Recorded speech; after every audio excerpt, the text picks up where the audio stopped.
ये जो मनुष्य तन मिला है, कितनी बार हम ये सुनते हैं कि बड़े भाग मानस तन पावा। ये भागों से जो मिला है, ये इसको व्यर्थ नहीं जाने देना। ये जो बाजी मिली है, इसको हारना नहीं। और सतगुरु ये चाहते हैं कि एक एक मानव जिसको ये बाजी, ये अवसर मिला है, वो मंजिल मकसूद को प्राप्त करे। वो इस निज घर को प्राप्त करे, इस परमात्मा की जानकारी से अपनी जीवन में भक्ति की शुरुआत करे। और वहीं फिर इस प्रकार के सवाल जैसे हमने आज भी सुना कि इसकी फिर जरूरत क्या है, क्या आवश्यकता है। महापुरुषों ने भाव रखे कि कहते आप यही हैं कि अच्छा इंसान बनना है, कहते आप यही हैं कि किसी के साथ बुरा नहीं करना, कहते आप यही हैं कि परहित करना है, सेवा करनी है।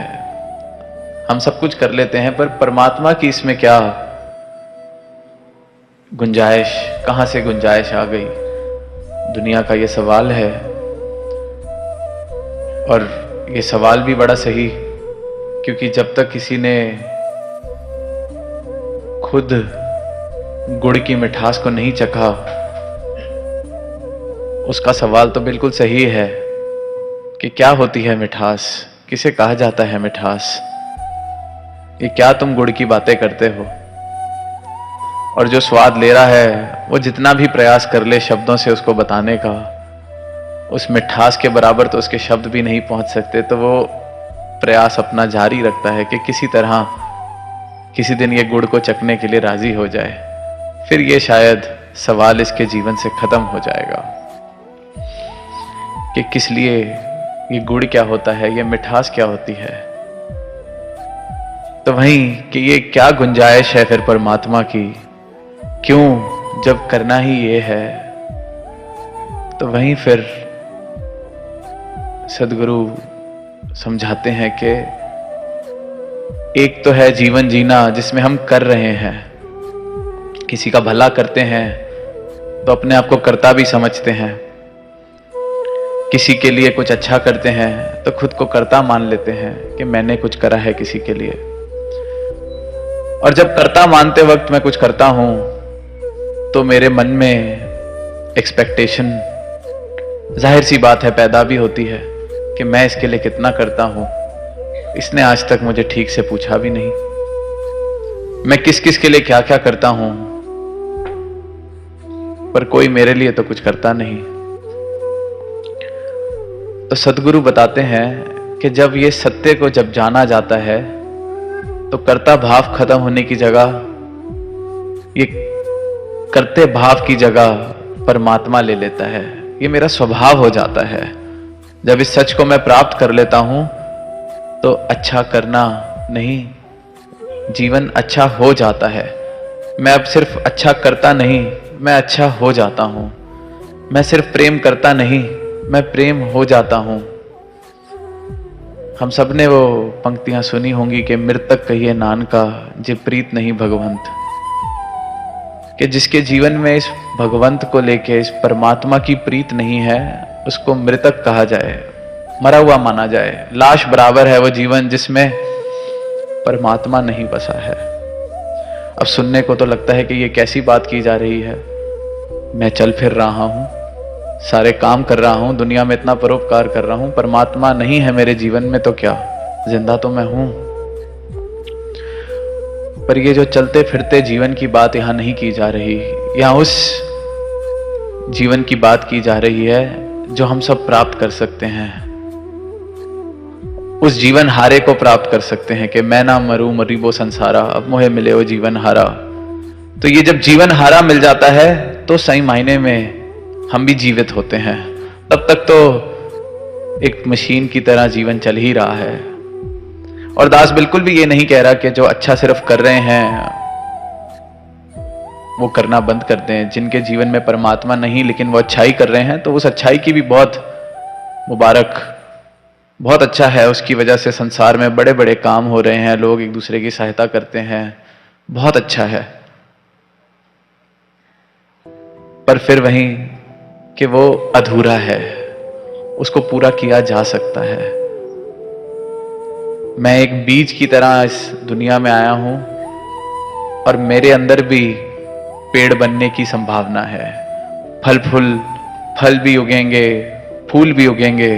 हर एक इंसान इस संभावना को लेके इस धरती पे, इस धरा पर निरंकार ने भेजा है। तो मैं क्यों राजी हूं सिर्फ एक बीज की तरह।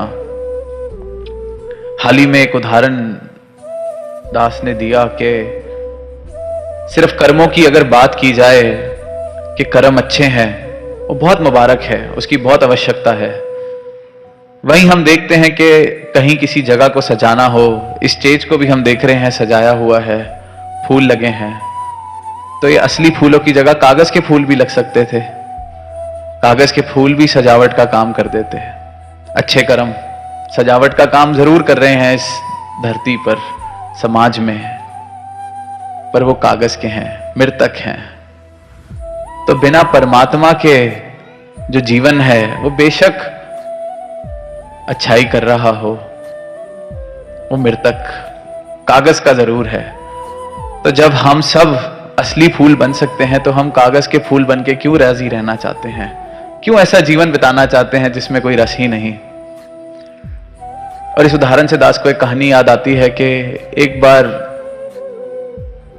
एक इंसान का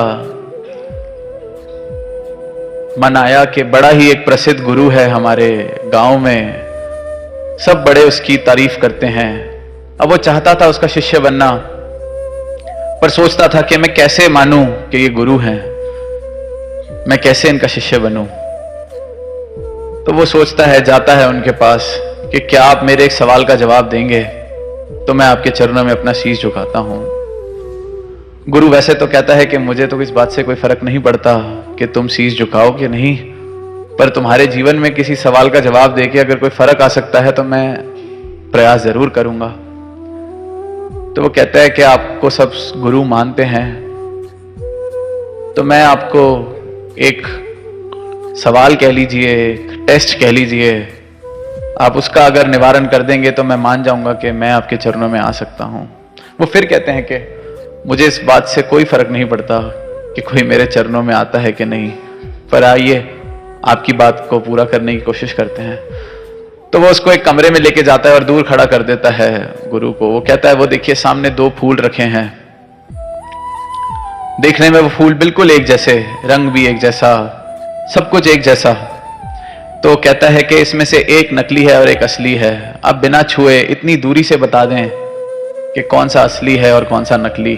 आप कहते हैं कि बिना भगवान के जो जीवन है वो मृतक है, बिना भगवान की प्रीत के जो जीवन जिया जा रहा है वो कागज के फूल के समान है। तो आप ही फर्क बता दें कि कागज का कौन सा है और असली कौन सा है।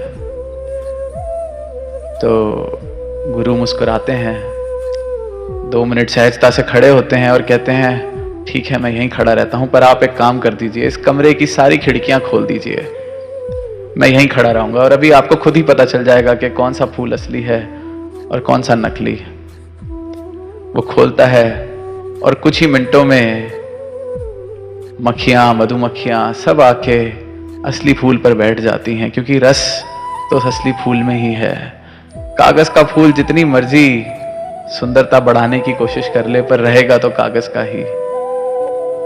तो जहां इस विषय पर कोई सवाल पूछता है कि परमात्मा की आवश्यकता क्या है, परमात्मा को कोई आवश्यकता नहीं है कि आप उसको अपने जीवन में शामिल करो। परमात्मा परमात्मा ही रहेगा। परमात्मा हमारा मोहताज नहीं है, सतगुरु हमारा मोहताज नहीं है, सत्य हमारा मोहताज नहीं है, सत्य ने सत्य ही रहना है। पर मेरे जीवन में ये संभावना है कि मैं जो कागज के फूल की तरह एक जीवन जी रहा हूं उसको मैं जीवित कर लूं, उसमें मैं ये प्रेम की महक, प्रेम का रस भर लूं, ये संभावना। तो जब ये पता हो कि जीवन जिंदा होके जिया जा सकता है तो कौन फिर एक लाश की तरह जीवन जीना चाहेगा? ये तो फिर एक मूर्खता है, ये तो एक जिद है कि मुझे मानना ही नहीं है तो मैं नहीं मानता, तो वो जिद भी मुबारक। लेकिन जब बात की जाती है कि जीवन में ये प्रेम बस जाए, ये प्रेमा भक्ति बस जाए, तो इंसान सोचता है कि प्रेम तो मैं पहले ही बहुत कर रहा हूं, अपने बच्चों को करता हूं, अपने माँ बाप को करता हूं, जिससे मिलता हूं प्रेम करता हूं। पर इंसान को ये नहीं समझ आ रहा कि वो प्रेम कर रहा है, प्रेम हो नहीं रहा। और प्रेम करने के भी हमारे बहुत से कारण हैं। कई बार लगता है मेरी ड्यूटी है प्रेम करना, मैं नहीं करूंगा तो कौन करेगा। मजबूरी, जिम्मेवारी है प्रेम करना। और जिम्मेवारी जैसा शब्द जब प्रेम के साथ जुड़ जाए तो प्रेम तो दब ही जाएगा उस बोझ के नीचे, वो जिम्मेवारी ही बन के रह जाती है। कई बार हमें लगता है कि मन का कोई गिल्ट है जिसकी वजह से प्रेम कर रहा हूं, क्योंकि पहले बहुत गलत किया है किसी के साथ, अब प्रेम कर देता हूं तो कर ही रहा हूं, करतापन तो खत्म नहीं हो रहा। अच्छाई जरूर है उस प्रेम की, किसी को हम अच्छा फील करा देंगे शायद, पर मुझे कोई आनंद खास मिलने वाला नहीं है, क्योंकि मैं प्रेम कर रहा हूं। और जब तक मैं करता हूं तब तक मैं हूं, और जब तक मैं हूं तब तक मैं परमात्मा नहीं हो सकता, तब तक मेरे जीवन में आनंद नहीं आ सकता। तो बहुत ही साधारण सा ये रहस्य, बहुत ही साधारण सा ये सच, पर जीवन में इसको उतारना बड़ा ही मुश्किल, क्योंकि ये सच लगता है शायद सच नहीं। क्योंकि हम सब सोचते हैं, हम सबको लगता है कि नहीं, जितना हमें देखने में मिल रहा है, जितना हम देख रहे हैं, इसके पार तो कुछ हो ही नहीं सकता। जितना प्रेम हम करते हैं इससे ज्यादा प्रेम तो कोई कर ही नहीं सकता। जितनी परमात्मा की जानकारी मुझे है, मैं फलाने धर्म में पैदा हुआ, फलाने शास्त्र का मैं ज्ञाता, बहुत कुछ पता है मुझे, तो हमें रियलाइज ही नहीं होता कि हम परमात्मा को अपने हिसाब से सीमित करते जाते हैं। मैंने परमात्मा को अगर बचपन से मंदिर में देखा तो मुझे लगता है परमात्मा मंदिर में ही है। मैंने मस्जिद में देखा तो मस्जिद में ही है, तीर्थ में देखा तो तीर्थ में ही है। पर हम ये नहीं समझ पाते कि हम होते कौन है परमात्मा को सीमित करने वाले। एक मछली जो तैर ही समुद्र में रही है, वो कैसे कह सकती है कि पानी सिर्फ यहां मिलता है, वहां मिलता है। ये तो हमारी अपनी एक सीमित सोच है जो परमात्मा को सीमित करने की कोशिश करती है। और ये सीमित सोच को सतगुरु अपने ब्रह्म ज्ञान से सारे दायरे हटा के, हर तरह के दायरे हटा के इतना विशाल कर देते हैं कि कहते हैं तू खुद परमात्मा हो सकता है। और जब ये रूहानियत जीवन में आती है, जब मैं रूहानी रूप से सारे दायरे हटा लेता हूं, समाज ने जो मुझको दिए हैं, क्या सही है, क्या गलत है, क्या जाति, क्या पाति, क्या खाना, क्या पीना, क्या रंग, क्या नस्ल, किसको क्या पसंद है, कोई अपना जीवन कैसे जीता है, कोई मेरे साथ मेल खाता है कि नहीं खाता, कोई मेरी सोच के साथ मेल खाता है कि नहीं खाता। जो मुझे ठीक लगता है, अगर सामने वाले को ठीक लगता है तभी वो मेरे लिए ठीक है। ये सारे दायरे ब्रह्म ज्ञान जब जीवन में आ जाता है हट जाते हैं, और इसीलिए फिर प्रेम का जन्म होता है।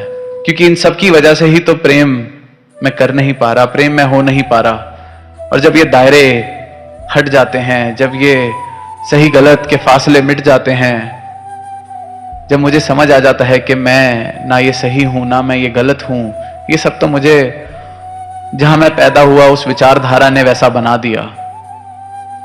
पर जब समझ आता है कि है क्या ये परमात्मा, मैं कौन हूं, जब ये राज जीवन में बस जाता है, जब ये सत्य जीवन में बस जाता है, तो किसी दायरे की कोई गुंजाइश नहीं रह जाती।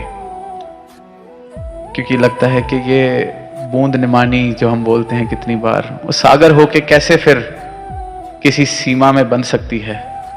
तो जब तक बूंद है तब तक अवश्य उसका दायरा है, आकार है, और सागर होके तो उसने सागर हो ही जाना है। तो जब ये सवाल उठता है कि परमात्मा क्यों, तो जवाब जितने मर्जी दे लें, पर असल जवाब तो यही है कि परमात्मा क्यों नहीं, क्योंकि ये तो हम सबकी संभावना है। कोई बीज पूछे कि फूल क्यों बनना है, पेड़ क्यों बनना है, तो उसको क्या कोई जवाब दे? वो तेरा होना है पेड़ होना। उस बीज को कोई कैसे समझाए कि तू है ही पेड़, तू है ही ये फूल, अभी तुझे पता नहीं है। वो कहे कि मुझे धरती में क्यों आप दफना रहे हो, इस अंधेरे में क्यों डाल रहे हो, मुझे नहीं जाना, मुझे नहीं बनना पेड़। और यही इंसान की हालत है कि क्यों मुझे मेरी नींद से जगा रहे हो। मैं खुश हूं सोया हुआ, क्योंकि यहां सब कुछ मिला हुआ है। पर फिर संतों ने यही आवाज दी कि सपने को कब तक सच मान के जीते रहोगे, जाग कर जीवन जियो, सत्य को प्राप्त करके ये जीवन जियो। ये कर्ता का भाव छोड़ो, बस हो जाओ, प्रेम ही हो जाओगे। तो वो जो पंक्तियां भी हम अक्सर सुनते हैं कि ढाई आखर प्रेम के पढ़े सो पंडित होए, तो ये पंडिताई कोई किसी शास्त्र की पंडिताई नहीं मिल रही, ये जीवन जीने की कला की पंडिताई बख्श देता है सतगुरु। कि ये प्रेम को प्राप्त करके, सच्चाई को प्राप्त करके आप प्रेम हो जाएं। वरना फिर वही पंक्तियां कि मृतक कहिए नानका जे प्रीत नहीं भगवंत। और जब तक इस भगवंत की प्रीत जीवन में नहीं बसती, तब तक हम प्रेम होता क्या है इसको जान ही नहीं सकते। तब तक जितना प्रेम हमारे जीवन में है सब एक सौदेबाजी। It is in expectation of something in return. वो प्रेम किया ही इसलिए जा रहा है कि सामने से मुझे कुछ चाहिए, चाहे वो तारीफ चाहिए, चाहे वो प्रेम चाहिए, चाहे वो सत्कार चाहिए, चाहे वो कुछ भी चाहिए, पर किसी ना किसी चीज के लिए प्रेम किया जा रहा है। और जब तक भगवंत की प्रीत, ये सच्ची प्रीत जीवन में नहीं बसती, तब तक मैं समझ ही नहीं सकता कि प्रेम कहाँ किसे जाता है। और इसी प्रेम को जीवन में झोली में डालने के लिए सदगुरु इस धरा पर आते हैं। एक एक इंसान को कहते हैं कि तुम खुद प्रेम हो सकते हो। और आज भी इस मैसेज के साथ हमने कितने ही महापुरुषों की वाणी को सुना। तो यही अरदास कि सबके जीवन में ये अवस्था बने कि हम प्रेम होते चलें। इन्हीं शब्दों के साथ दास इजाजत चाहेगा। साथ संगत जी प्यार से कहना, धन निरंकार।